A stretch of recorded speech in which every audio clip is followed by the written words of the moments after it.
Annie Gasparini, and welcome to this segment of Penn Voice. I'm joined today by Sarah Poulain, who is the Executive Director of Family Connections, and Yukari Schneider, who is on the Board of Directors for Family Connections. And Yukari, we're going to go into your relationship a little bit more in just a minute. But Sarah, welcome. Thank you. I think a lot of people are saying, what's Family Connections? So let's talk about what you do. Sure. Well, so we're a family learning community for families and caregivers with children birth through 5th grade now. I have to get used to saying that. We started out 25 years ago as a parent participation co-op preschool, specifically for families who wouldn't necessarily otherwise have had access. And we've evolved over the last 25 years to incorporate significant supports for our families along the way. Parents and children learn side by side.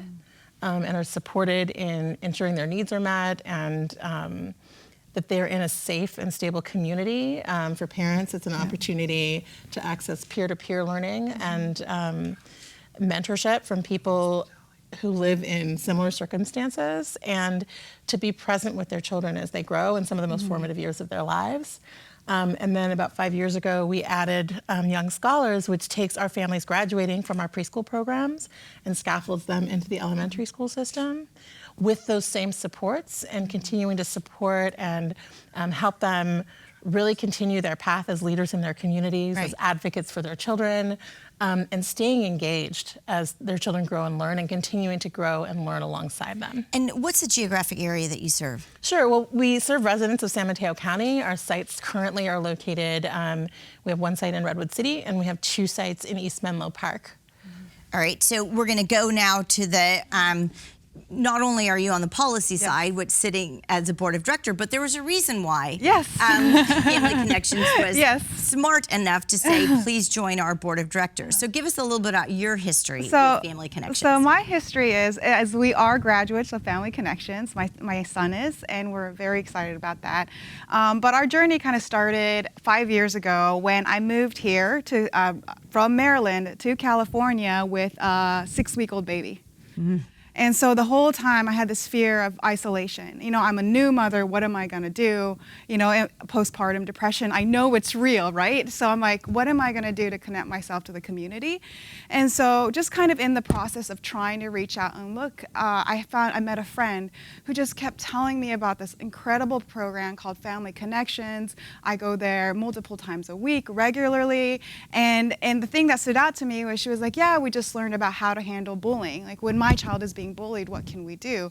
And I was thought, you know, in all my education, I don't know what to do if my child now have a 6-week-old. Yeah, right. And so immediately it already stood out to me that they addressed such clear topics like that, like real hands-on things. And so at that time, I was still working, but when my second son arrived, I had an opportunity to step back, you know, and try to dedicate my time to my kids. And that's when I thought, well, you know, maybe Family Connections will take me and my 2 sons because, again, I was, a new mother. Again, my life was changing. I didn't have that work contact anymore, the regular contact with people.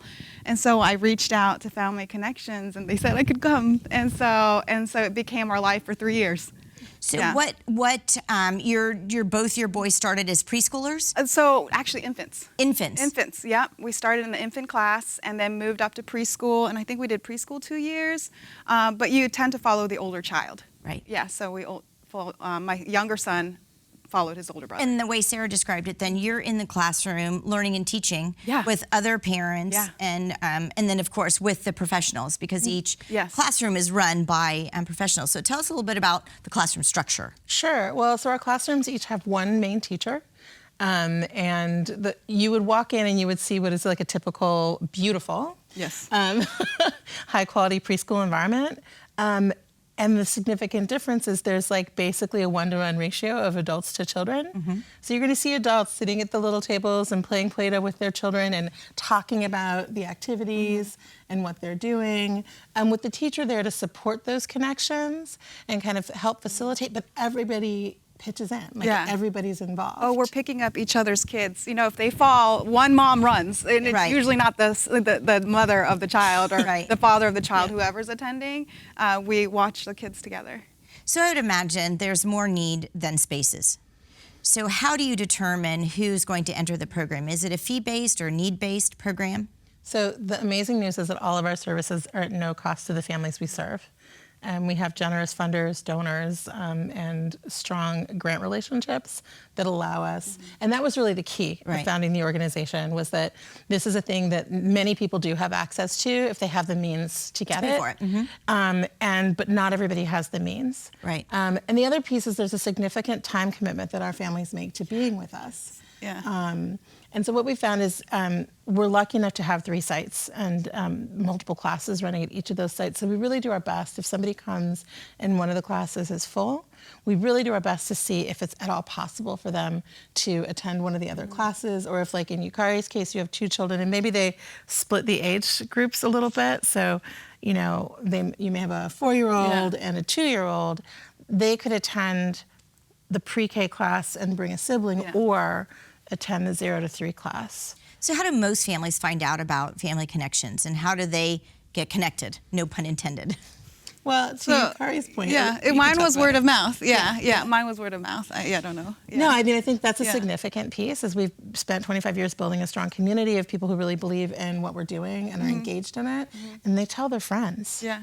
You know. So it's a unique. There are co-op programs out there, as we know, and they're fee-based. And we talked about the ability to afford a program like that. This is a little bit different model in the sense that it is free of charge, and we will thank your funders, all of your donors. It's incredible. Anyone who wants to make an individual $20 donation to do some kind of grant funding, you will accept and need. And then parents provide some of the volunteer efforts, and your community resources go beyond just the classroom. So.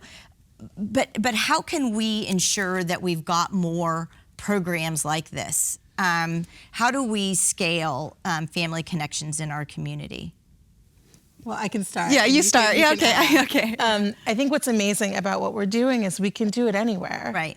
If there's a classroom and we have a teacher and people will come, we can do it anywhere. I mean, we actually, in the past few years, we provided some technical assistance to another organization on the coast side. And huge need. Yep. Huge need. And we basically did technical assistance and supported them in creating their own version of our model. But we used our model, and then they adapted it to meet the needs, the significant and different needs that exist on the coast side. And so for us, we can take it wherever we need to take it, and we're starting a new strategic plan. And so we're exploring, like, are there pockets of need that we haven't reached? Because one of our significant goals as an organization is to serve underserved families, and if there's a gap, we would like to be able to fill that gap.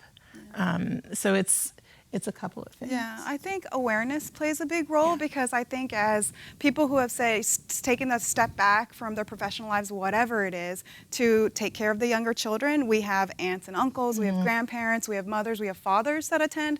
Just even, young, my cousin, my 18-year-old cousin was the one helping me on occasion.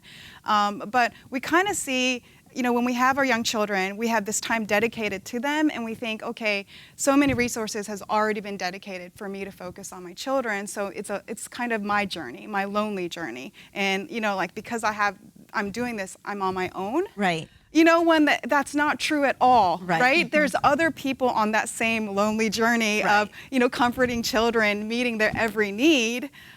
So why don't we come together? And that's a very simple model. You just need a place, and a message that goes out there just says, let's get together and do this together. I almost can envision that the support between each of the parents or each of the family members or the person that's there supporting the family, I mean, it's a greater resource for them than the children are great. They're going to learn and they're going to thrive in an environment, but it's so great to have fellow peers. Yeah, and friends that you see regularly where there's the stories of, oh, how are you? I remember this happened to you, 2 days ago. Right. Has it been resolved now? Right? Or, oh, you're having a baby. We throw baby showers. That's the baby showers. Yeah, right? And every mother's birthday is celebrated. And I shouldn't keep saying mother, because there's actually a diversity of caregivers that come, grandparents, all of that. Right. But yeah, that, and the kids see that. Right. And they feel safe that they belong because of all the laughter and the help that's going on along like the caregivers level. Well, Yukari, we can definitely see why. One, they've asked you to sit on their board of directors for Family Connections, and two, why you believe that this is such an amazing program for families and their children. Sarah, thank you for all of the information that you've provided. Our viewers are going to get all of your information at the end of this program so they too can find out whether or not they can be connected to Family Connections, and perhaps they know somebody in their community that needs your services as well. Thanks so much for bringing this to our attention and all the work that you do. And we'll see all of you next time on Penn Voice.